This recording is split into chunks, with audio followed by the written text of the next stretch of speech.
రూపింపబడిన ఏ ఆయుధము వర్ధిల్లదు. హల్లెలూయా.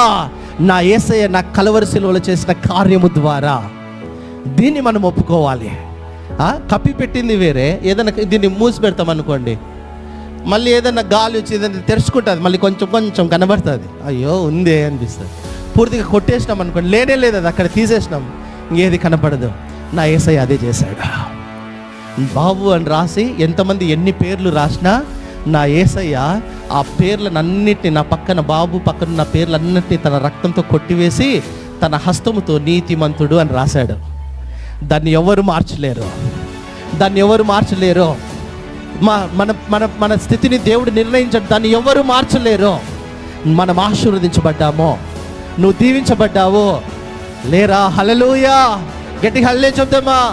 కాబట్టి యేసయ్య చేసిన కార్యాన్ని మొట్టమొదట మనం ఏం చేయాలి?